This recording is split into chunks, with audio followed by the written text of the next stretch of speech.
Good morning! At tara, maglabo-labo tayo sa mga bagsak price na mga items namin. At ito na naman nga lang yung halos yung natitira. Kaya unahan na lang kayo, chillers ha. Queen size 60 by 75 inches po ito. Frame lang po yan and leather po yung ginamit dyan. And pwede naman natin lagyan ng mattress yan. Pero sa price po na ibibigay ko ay frame lang po yun. And with drawer din po yan both side. Same is the key. At ito naman po yung sofa set. Fabric po yung ginamit namin dyan. Fixed cushion. 5 to 8 seaters po. Sama dyan yung ottoman at yung mga stool. Menu na yan, chillers, dahil maganda po ang pagkakagawa niyang quality po. 4 inches thickness po yung foam niyan. At pinauubos ko po talaga yan bago matapos po ang taon. Kaya kahit balik puhunan lang yan, ay binibigay ko na talaga ng bagsak price. Wala pong issue lahat ng mga binabagsak presyo ko dito ha. Ganda po ang tela niya, natira na lang po yan sa mga set namin kaya pinagawa ko na. Yan naman po talaga yung kadalasang ginagawa ko. At with storage po yan, di mawawala. Free shipping fee po yan, basta taga Quezon City ka. Send lang po kayo sa amin ng ID na nagpapatunay na taga Quezon City kayo. At nakapost na nga po pala yan sa aking FB page, Relaxing Cheers Vlogs, at dun po kayo mag-PPM. May etiketa na rin po yan, nakatibayan po na kami po ang gumawa. Maganda itong pangregalo sa mga asawa nyo, sa nanay nyo. Karamihan ng mga binabagsak price namin, kung hindi regalo sa asawa nila, regalo nila sa mga nanay nila. Sinasabi ko sa inyo, chillers, hindi po yung gawang mall lang ha, quality po yan. Maayos po yan. Kaya imay nyo na. Swerte nyo dyan. Unahan lang talaga. Kung sino po yung unang makapag-mind at makapag-payment, doon ko po ibibigay. At ito naman po yung dalawang side table. Leather cloth po yung ginamit namin dyan. 2 pieces po yan. At binibigay ko na lang po yun ng 13,500. Kaso, hindi ko pa napopost na may na po kaagad. Dahil vlogging na rin ako ng mga oras na yan. Kaya ito, ipinush ko na rin. I-vlog ko na lang. Dahil old client ko din po yung nakapag-mind yan. Kaya magpapagawa pa po siya ng 4 na piraso ng ganyan.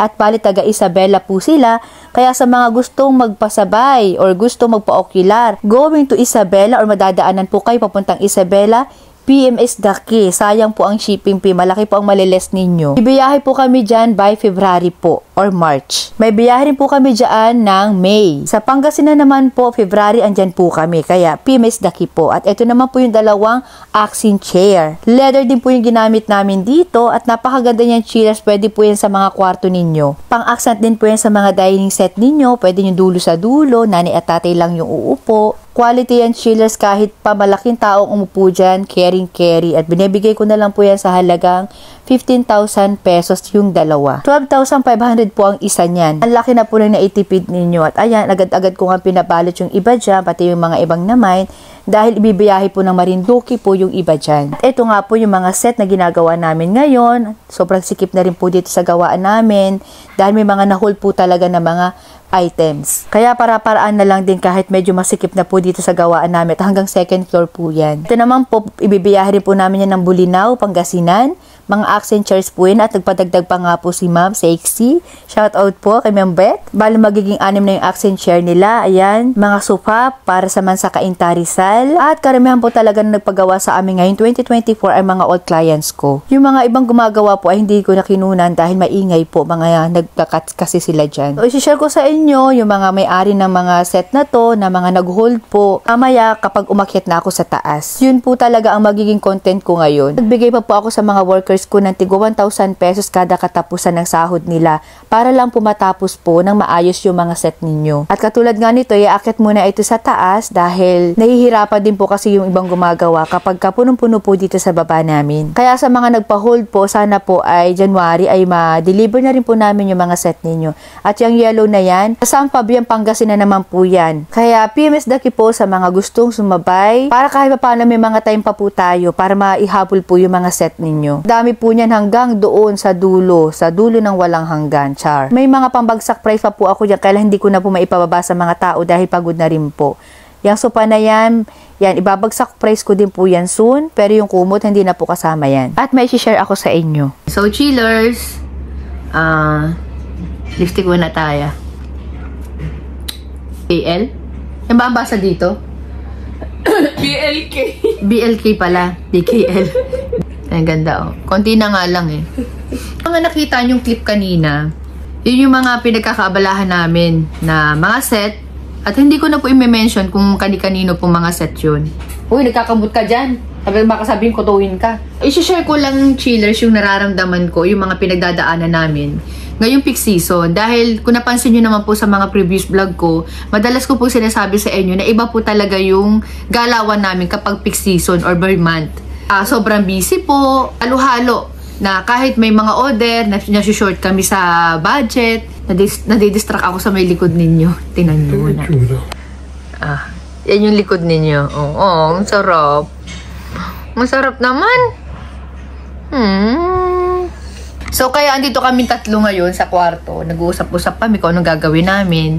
To cut the story short. Sabi sa inyo, nasa tabi ko si Dalagi eh.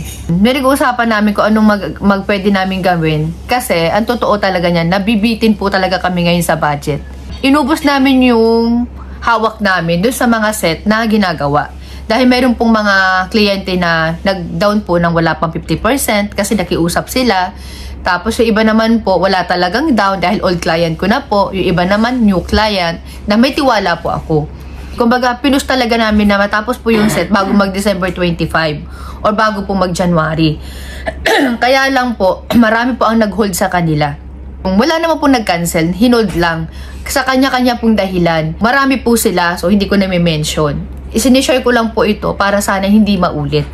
Dahil ako po talagang nahihirapan. Unang-una, may mga tao din po ako, may mga workers ako na pinapasahod. Tsaka may mga pagkakataon chillers na hindi lang po alam, lalo na mga taong hindi nagninegosyo, na may pagkakataon talaga nangungutang po ako. Kasi, ginagawan ko ng paraan eh. Kunyari si client, wala siyang maidaw ng 50%. Hindi po ibig sabihin yung kayang-kaya ko ng punuan. May pagkakataon na kaya kong punuan, pero may pagkakataon na kailangan ko manghiram na lang muna para lang magawa lang po yung set ninyo, para mai-process ka agad. Dahil may tiwala po ako sa inyo, so yung pinag-iutangan ko po, may tiwala rin sa akin. Kaya lang pag kayo po ang nag-hold, so mahuhold din yung pagbayad ko po doon sa taong inutangan ko. Unless na may pumasok uling bagong kliyente, mag-down, at yun ang itatapal ko dun sa hiniram ko. Kaso lang po, hindi minsan ganun ang nangyayari. Dahil may pagkakataon po talaga na may tumal tayo. Lahat naman po ng business, may tumal. So, masakit po sa ulo. Kaya nga, ako naiintindihan ko yung mga tao na minsan nanghihiram sa akin, ng utang sa akin na hindi nakakabayad. Hindi ibig sabihin, no, hindi sila marunong tumupad sa usapan. May pagkakataon kasing katulad nung sa akin. Ang hirap talagang mangako sa isang tao na inutangan mo kapag hindi mo pahawak yung pera. Kasi ikaw may paninindigan ka. Paano yung ibang taong nakausap mo? May mga pagkakataon pa na hindi na lang kami isisin. Alam ko naman po kung ayaw nyong isin eh. Alam ko din sa busy kayo at alam ko din po kung nabibisi-bisihan kayo. Sana lang po ay wag maulit. Dahil katulad ngayon, ang mangyayari po, hindi ko alam kung magkakaroon kami ng halo-halo kasi New Year yan eh, birthday ko pa yan. Hindi ko naman pwedeng unahin yun. Kailangan ko unahin yung mga workers ko. Kailangan ko silang mapasahod. Kung ano may matira dun sa pasahod namin, yun na lang yung pagdadamutan namin. Diba, alam nyo kasi chiller sa totoo lang, sa nagninegosyo, madalas pa nga minsan mas marami pang pahimanga ang workers kaysa sa mismong amo. Kaya kung kayo magninegosyo, dapat i-mindset nyo na yan. Na ganun po talaga. At maraming mga sakripisyo ang may-ari na hindi rin alam ng mga workers. Kaya ako naiintindihan ko yung mga taong hindi kaya magnegosyo. Marami po kasi talagang challenge. Na minsan gusto mo nang bumigay, gusto mo nang bumitaw, sabi nga ni Morissette. Nararamdaman ko wala na, hindi na magpaparamdam yung mga clients ko na yun. Hanggang patapos tong bagong taon. Pero alam ko naman pong magbabayad sila. Iba-iba pong dahilan eh. Ayoko maging ipokrita na sabihin sa akin na parang saktong okay na okay lang ako. Hindi ako masyadong okay. Kasi ginawa ko lahat eh. Para tumupad po doon sa usapan na may deliver po ng sakto sa date or sa month. Kasi ako naiintindihan ko din eh. Pilit kong iniintindi kasi may pagkakataon din po kami na kunyari si client ganito ang deliver. May pagkakataon na hindi rin namin i-deliver sa saktong araw. Pero yung part na peak season, Christmas, bagong taon, halos kulang ko na lang manlimos ako. Kasi wala ako halos maipasahod sa tao dahil wala eh.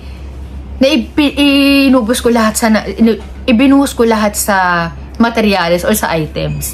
Kaya nga may mga client po ako na nag-advise ng mga nakaraang linggo na huwag ko na daw ulitin kasi ganun talaga, ang hirap talaga. Kaya lang ako malaki ang tiwala ko sa inyo eh.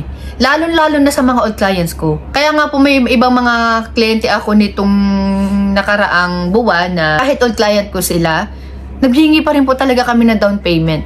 Hindi naman ako laging may hawak. Dumadaan lang sa kamay ko ang pera. Dumadaan lang sa ATM namin. Alam, pag ganun-ganun, paikot-ikot lang. At ganun po talaga ang dapat. Kasi pagka in-stock mo ang pera mo sa bangko, andyan lang yan, hindi lalaki yan. Kailangan ang pera hanggat maaari, nakakalat para dumami. Shoutout po sa mga ibang kliyente ko na nag-PM din ako na sabi ko baka pwedeng mag-advance.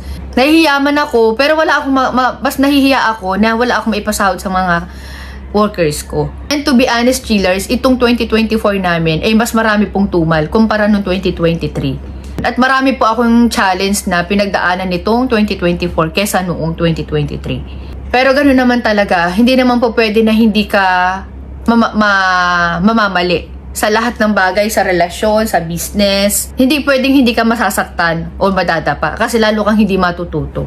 Yan nga yung mga way para matuto tayo yung magkamali tayo.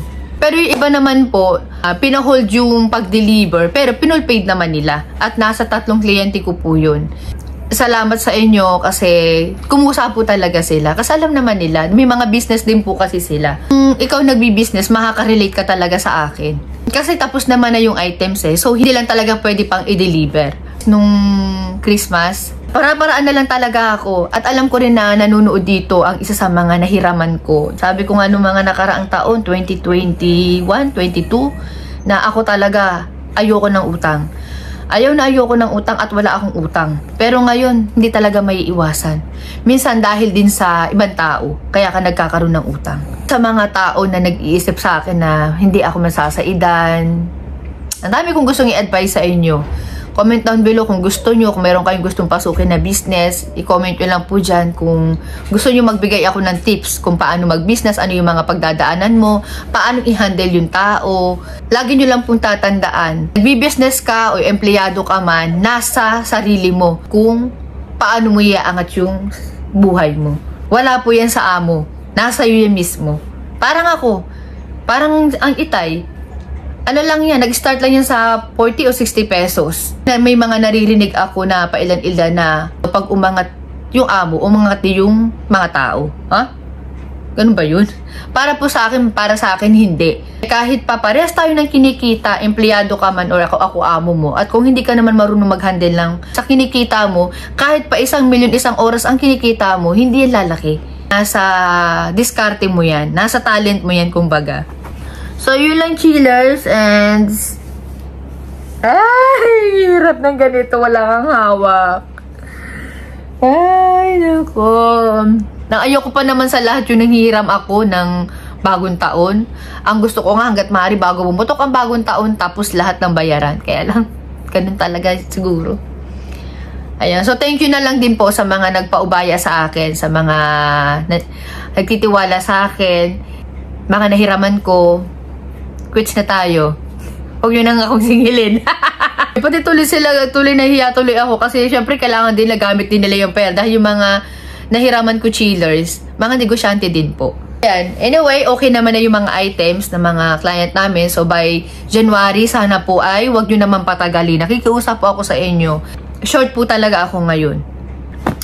Hirap talaga mag-business. Okay, so thank you for watching and belated Merry Christmas po sa lahat and advance Happy New Year po. God bless.